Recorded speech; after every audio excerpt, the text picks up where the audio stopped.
What's good? What's good? Y'all know it's your boy Bossman Savage bringing y'all another lit Resident Evil Resistance video.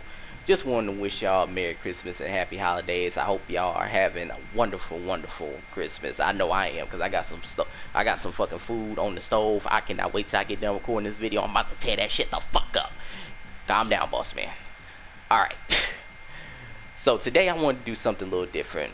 I decided that I want to look over some of the Mastermind skills and rank them from S to C. I feel like it's fair to do it that way, because right now, like, let's be honest, we're currently at a state of this game where it's pretty much fully done. Like, there's nothing new coming out. There's no fixes, no patches, no nothing. Like, they're pretty much done with the game. They say they're gonna come back, but that's only if they need some more money to develop other games. Like, let's be real, this is pretty much a money game. Like, real talk.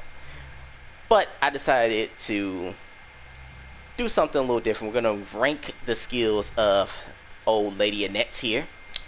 I know you guys are excited about that. Lately I've been playing a lot of Annette. Like, I recently pretty much finished up Spencer. I don't know if there's anything else for me to really discover for him, but mainly I've been trying out some new stuff for Annette.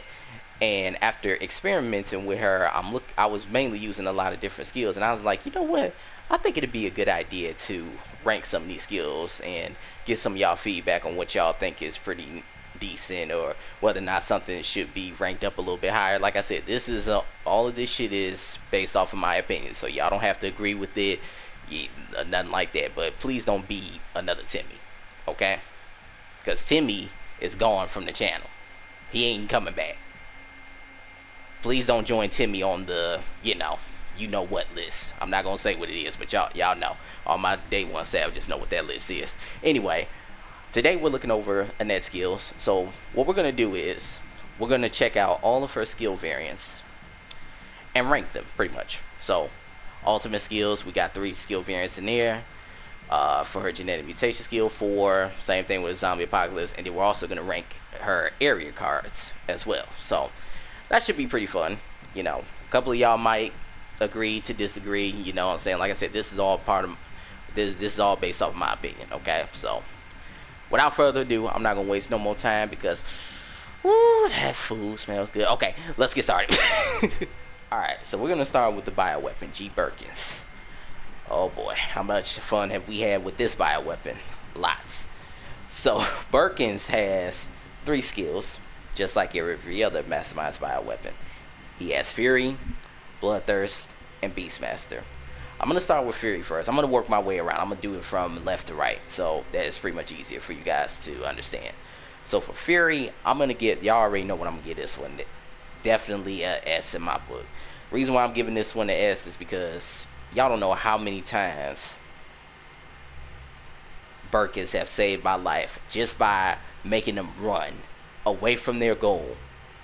Not so much of chasing them around, but pretty much making them run away, and then we instantly hop off of him, and then I can start building up another army, pretty much wasting their time. And by the time they even get back close to the objective again, here comes Birkins again, wailing on them over and over again. Like, Fury will literally save your life more than you can imagine if you know how to use it correctly. So, and there's been many games where I've been in a situation where, you know, we already know the survivors got those triangles. Excuse me. Yeah, dealing with those a lot can be pretty frustrating, and if you're using this, you don't really have to chase her, because all you're doing is just pretty much making her run, and then all you do, hop off of Birkins, start building up her arm again. By the time they get through that, guess what? Birkins is available again. So Fury is definitely a great skill to have. I highly recommend you guys check it out. If you have not, well, you should have checked it out, because you ain't got no choice. If you're a rank 1 Annette, like, you're gonna have to get used to it regardless. But yeah, Fury is definitely a good one for pretty much not only wasting the survivor's time, but also buying yourself some time. And I think a lot of Annette players are really gonna like Fury. Once again, you guys can let me know what y'all think, but I honestly think that Fury deserves the highest of the highest in my book. Next up, we have Bloodthirst. Now, I'm going to keep it 100 with y'all. A lot of the builds I made for Annette really involve the other skills.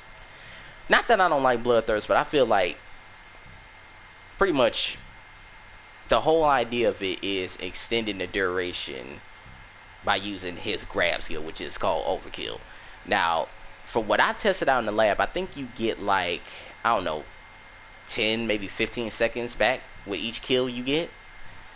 So it's kind of difficult to do, especially when you got survivors that literally know how to stop Birkins in every single way imaginable. But all you gotta do is literally just grab one, and you can literally keep doing it over and over and over again. And eventually they're gonna run out, because number one, Tyrone's kick skill is not gonna be there to save them all the time. They're gonna run out of grenades to save the person. Like, you can pretty much do this over and over again, and pretty much as long as you keep doing that and land it, it is a little wonky to use, but if you know how to land it properly, you can pretty much run Bloodthirst and get away with it.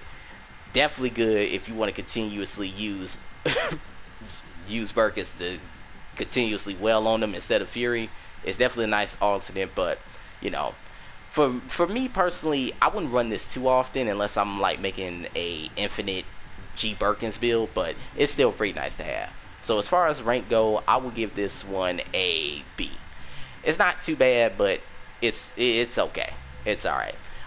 Like I said, if you know how to get the hang of the overkill skill, because once again, it is wonky as hell. Like, you're gonna have a hard time. Probably when you first start off, you're gonna have a hard time really like timing that overkill. I didn't practice with it enough to be pretty good at it. Like, I only miss like every once in a while, unless there's some bullshit lag that's happening in the game, which we know this game is popular for. But yeah, pretty much I would say the best way to really use Bloodthirst is to take G Birkins into practice and kind of like get the hang of the little wonkiness, because the animation is wonky as hell, and if you don't practice with it 9 times out of 10, you're gonna have a hard time running this skill. But so that's why I say, because of the wonkiness of overkill from what I tested out in the lab, that's the reason why I'm giving this skill in particular a B. So it's pretty solid. Don't get me wrong, it's solid, but I don't see it being something that a lot of players would run unless they're like going for infinite G Birkins once again. So for those particular reasons, that's why this skill is getting a B. Alright, next up we got Beastmaster. Right off rip, I'm gonna give this one an A. Pretty strong skill to use. I've been having fun with it as of recently. It's pretty nice. The main thing about Beastmaster is that it's like 15 seconds. Like every 15 seconds that Birkins is out, you get a zombie dog. But here's what that little description right there doesn't tell you. Not only does it spawn a zombie dog, but it also gives them a berserker buff, which allows them to run really, really fast. Now, the reason why this is so strong is because, number one, the survivors are not going to be just worrying about Birkins. They're also going to be worrying about the dogs as well, because the dogs are going to be your main distraction. If you can't catch them, the dogs are. But 9 times out of 10, and this is the main reason why it doesn't get an S, is because, number one, the zombie dogs are still, you know, how do I say, they're stupid. Yeah, like, let's just say, let's just call it as it is. Like, their IQ is literally lower than a baby's. That's kind of sad. But yeah, zombie dogs are still the same fucking creatures that run into the walls all the time. They don't do it that much. They kind of fix them a little bit to where they're not running into the wall consistently, so they're a little better this time around.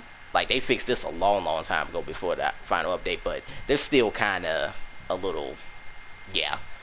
The one thing I will say is, like, unless you're building up an army of zombie dogs, you don't expect much from zombie dogs. But the main thing that they're good with is distraction. And 9 times out of 10, it's 50-50 that they're going to land a bite on a survivor that's running. So you can only imagine if you're chasing after somebody, like, let's say you got a Becca running from you, and a zombie dog is in front of you, and then he lands that grab. That grab animation is going to take so long that it's going to buy you enough time to literally get Becca and take her out. Like, that's really the beauty of it. But at the same time, zombie dogs still have the low IQ, so that's why I would not give this S. I think A is pretty fair for it.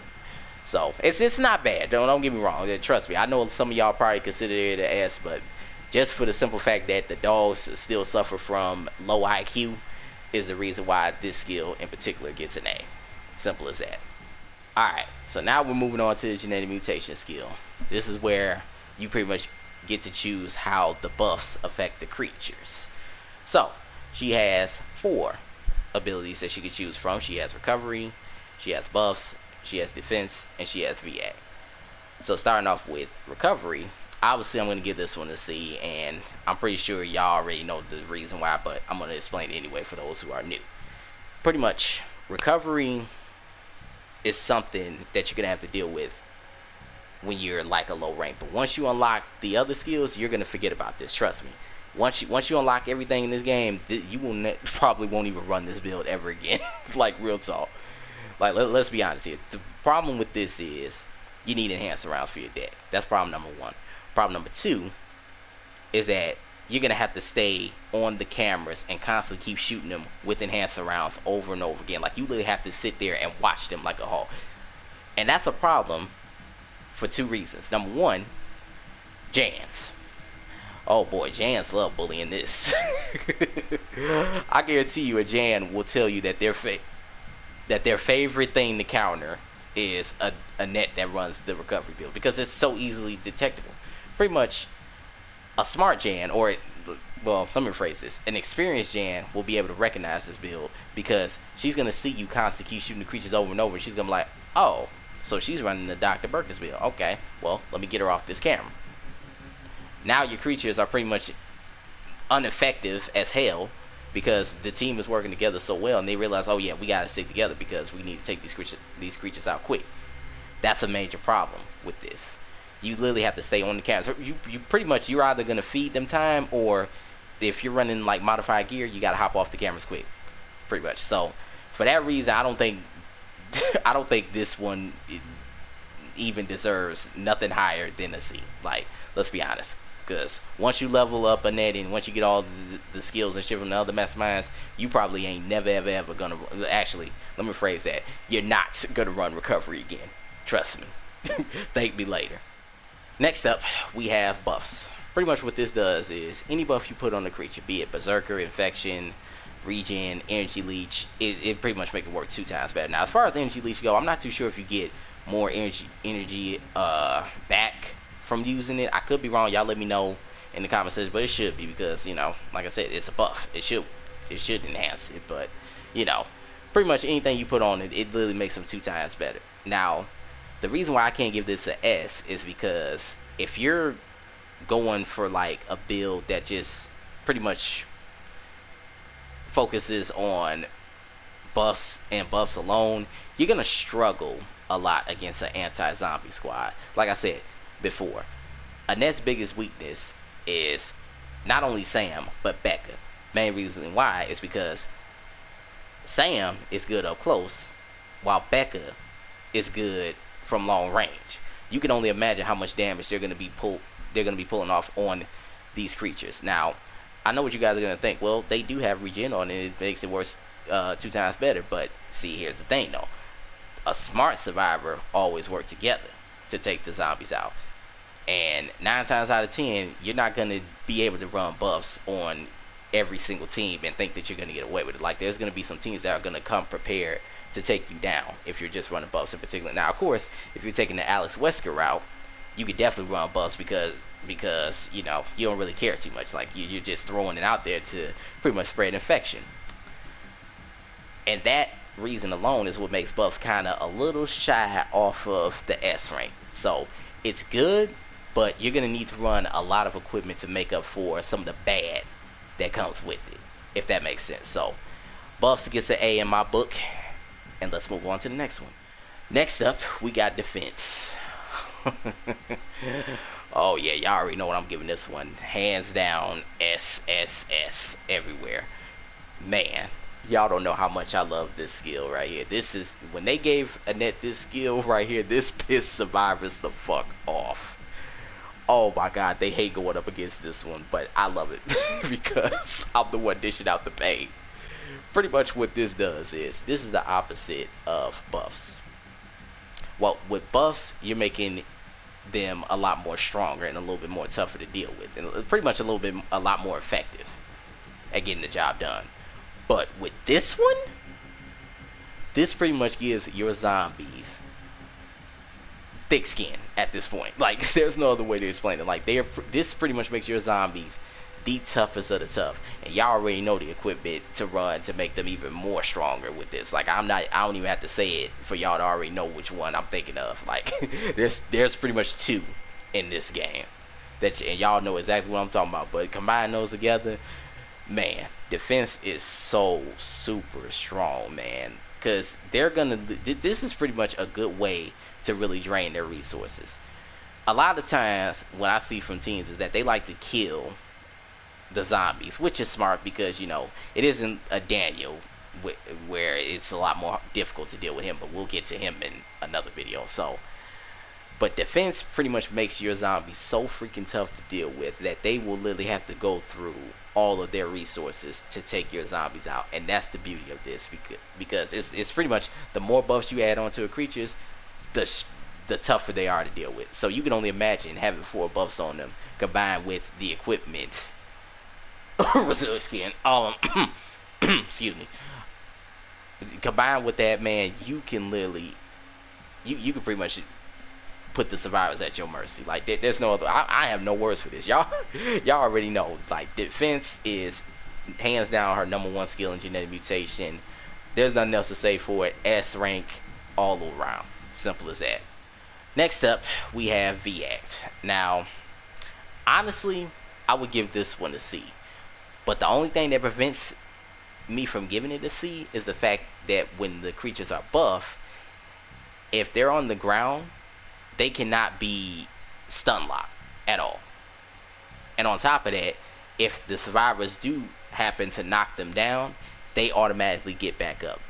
That's the only thing that keeps me from giving this a C, because I really want to give this one a C so bad. I honestly don't. I think if it didn't have the impossible to knock back feature on it, I would definitely give this one a C hands down. But because of that, I am going to give it a B. It's okay to use if you kind of want to like make it to where your creatures are always like active and not wasting your pretty much. This is a skill that you will run if you want to get your bioenergy's worth, pretty much.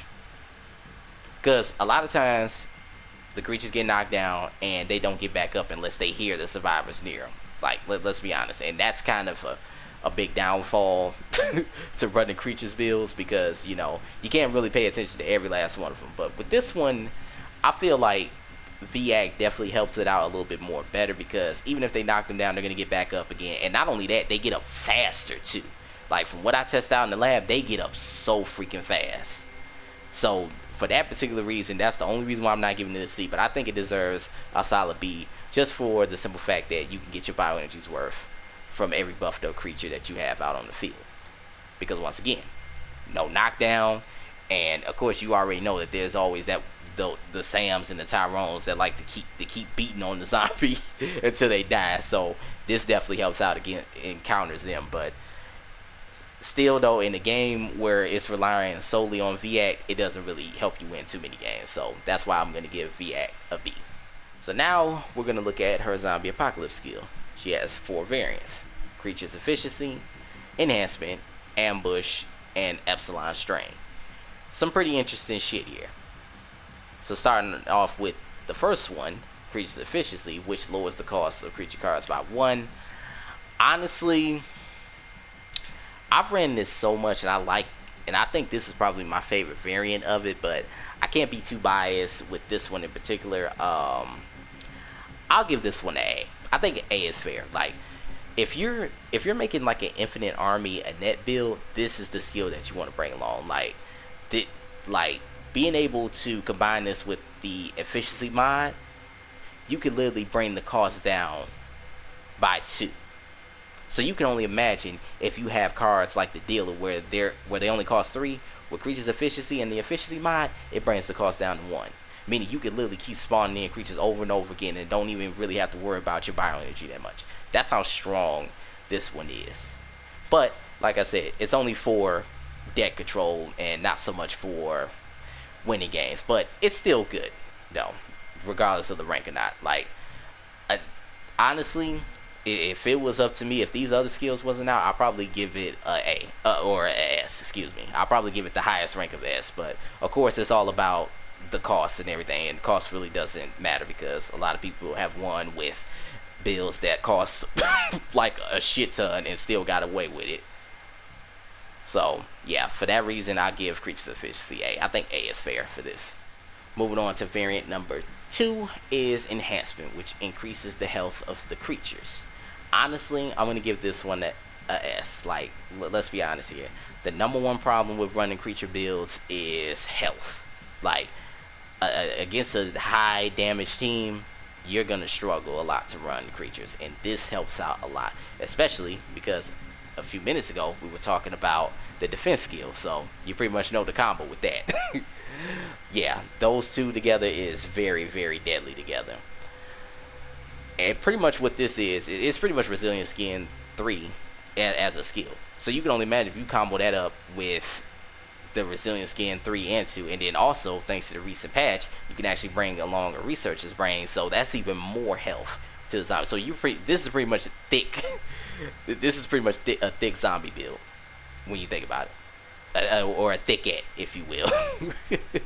like thick zombies, pretty much they're gonna run out of a shit ton of resources if you combo this up right. Like, if you put all the skills together perfectly, you're gonna win a lot of games with enhancement. So because of the consistent win rate of enhancement, I would definitely give this one an S in my book. Alright, next up we are going to be taking a look at Ambush.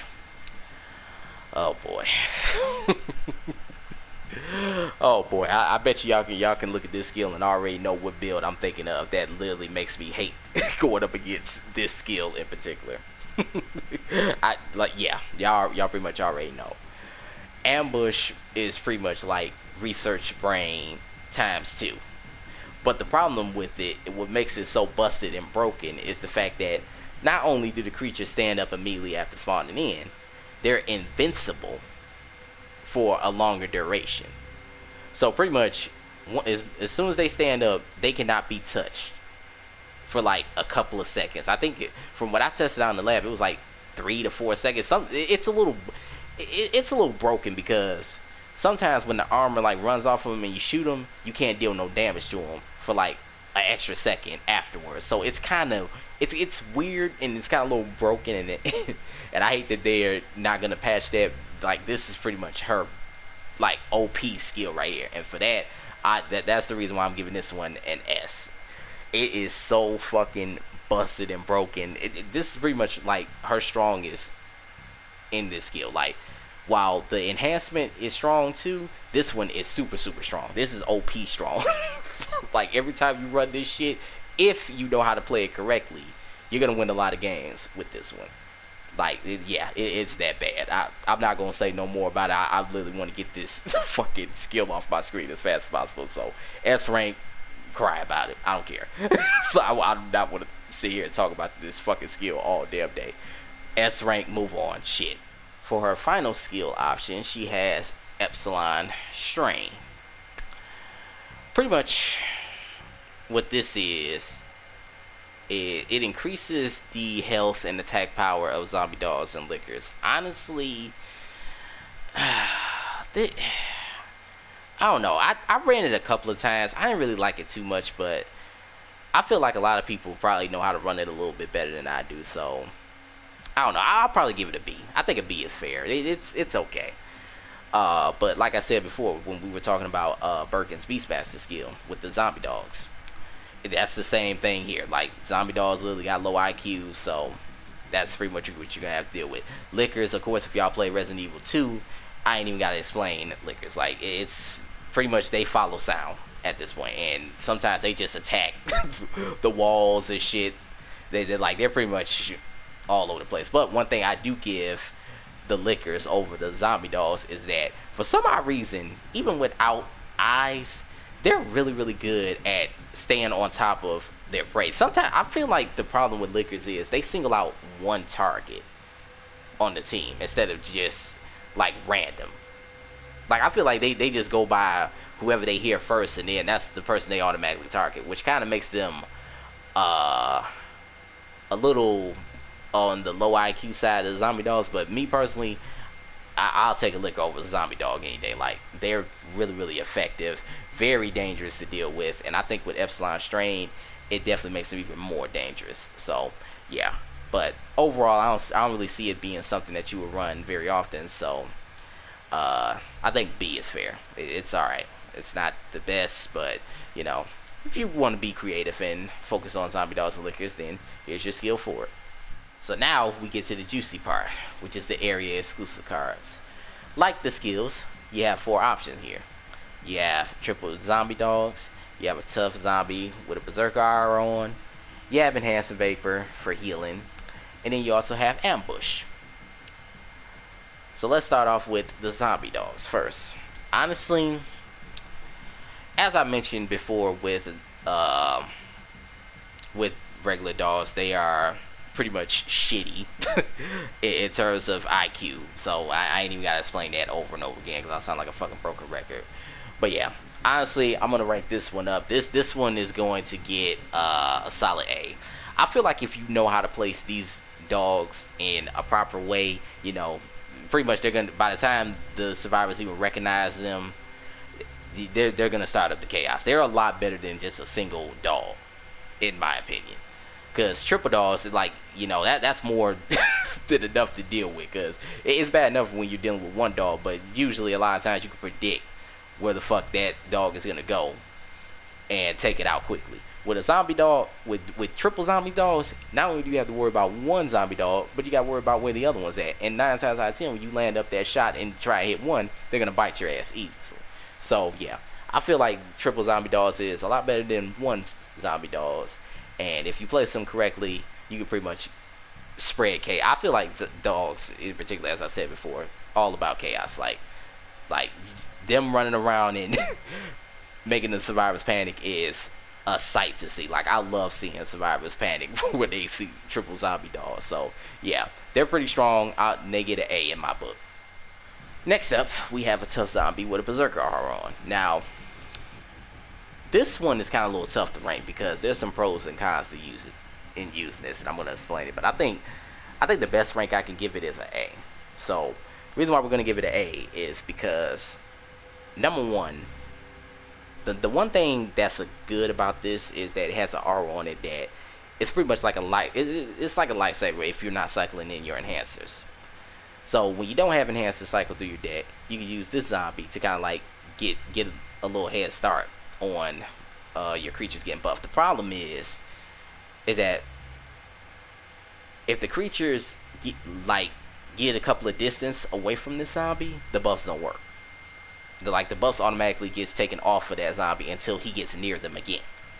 So 9 times out of 10, depending on the map and what area you're in, you're gonna find yourself taking control of this one a little bit more often than any other zombie in the game. But another pro that I really, really like about this, and this is what most people don't know about, not just this zombie. There's another zombie in her area 3 card that has something similar to this, but we'll get to that in another once we get over there. But one thing about the aura zombies is that most people don't know that if you're dealing with a Valerie, or who else can debuff creatures besides Valerie? Becca, yeah, Becca can debuff them too, as well as Martin now. Oh god, that's annoying. Yeah, when they debuff this creature, what you could do is, if you put like any other type of enhance on, like for example infection, that infection carries over and shares the buffs to other zombies in there. So pretty much, if they take the berserker aura away, they're still gonna have that aura on, and all you have to do is put another buff on it, and it works the same. It is actually it's actually pretty dope to use, because you could literally sit over there and you could threaten a Valley, be like, come on bitch, shoot me in the head, debuff me, and then instantly hop off that zombie and put a fucking infection on it, and now all of the creatures have infection. Like it is so fucking dope. It's actually a pretty dope zombie to have. I kind of wish it wasn't an area card, because y'all know I'll be putting that shit in all of my damn decks, but it suits Annette. I feel like A is pretty fair. You know, that one con prevents it from being an S. Like if it wasn't too bad of a con, like if it wasn't too bad of a, you know, got like a downside of using the card, then yeah, it'll probably be up there in the S rank. But for that reason, yeah, it gets A. I think A is fair. Next up, we have the Enhancing Vapor for healing. See that's easy. That see, pretty much this is pretty much Dr. Birkin's 2.0. Remember when we was talking about recovery for a genetic mutation skill? That's pretty much what this shit is. And 9 times out of 10, it's hard to cycle this shit in. It shares the same cost as the other enhancing vapors in the game, but the problem is the strategy in using it is the same as if you're running recovery with the enhancer shots. You literally have to sit on the fucking camera and wait till the creatures get close to dying, and then pop this, and then they automatically heal back up. But see, the area cards don't cycle in that often, and that's a big problem. Your deck is gonna be shuffling around a lot more often. You're gonna get your area card a little bit less. I could be wrong about it, that sometimes it's all at random, but from what I've experienced, it seemed like the area cards cycle back in your hand a lot more less than your regular deck. And running this, you might as well call yourself Dr. Bird.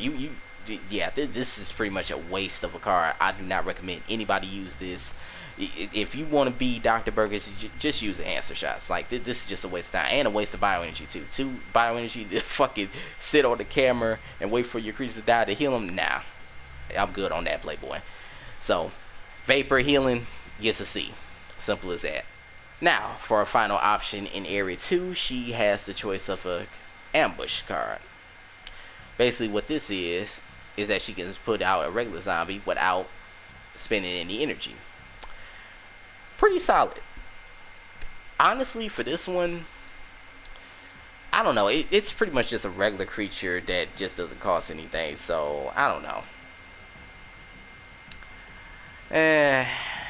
I'll probably give it an S. I feel like an S is fair. Like, compared to her other cards, this one is probably the cheapest, and you could probably get this back a little bit more quicker than her other cards if you're running a lot of cheap. If you're running like a cheap deck, you could probably cycle this in a lot more faster. But yeah, this one could get ass. I'm not gonna downplay it and give it an A. I feel like this one is a card that that is probably gonna cycle in a lot more often. Can save you on bioenergy too, because a lot of times if you're trying to save bioenergy to prep up for a next room, you can use this as like your final straw and then buff it up a little bit and then move on to the next room, and they'll just have to deal with that. It'll literally buy you some time to like build up another room. So honestly, yeah, this one can get ass. Nothing more, nothing less. Now we move on to Area 3. This is where things kind of get a little downhill. I am not a huge fan of her Area 3 options, but there's a couple that you could probably get away with, but you'll have to put in the work, aka equipment, deck, all that shit. Her options are double detonators, concentrate enhancer, double tough zombies, as well as a liquor with a regen aura. For double detonators, honestly, I'm gonna give this one a C. I feel like the double detonators do more harm than good. Like, I know I talked about it in recent videos. Like, I'm not a huge fan of detonators. I don't find them too effective. Unless you're making like a detonator build, I don't think a lot of people are gonna really use this card once they level up Annette. Like, let's be honest here. That once you level up Annette and get the other 3, you're not even gonna be using this anymore. Honestly, as I said before in previous videos, the detonators do more harm than good, and 9 times out of 10 you're gonna be blowing up your own fucking army than actually blowing up the survivor. So yeah, this one gets a C. Let's keep it moving. Simple as that. Moving on to our next option is the concentrated enhancer, which y'all already know, S rank. Like, let's be honest here. S rank goes to this fucking card right here. I love the shit out of this card. Back when we were in the enhancer meta, when we had to use the fucking enhancer shots to buff up our creatures, this hands down was one of the best fucking enhancers in the game. It still is, honestly. If you still using the needles and everything like that, if you're not a huge fan of the vapors and you still like the cheap needles, This one, hands down, is the best.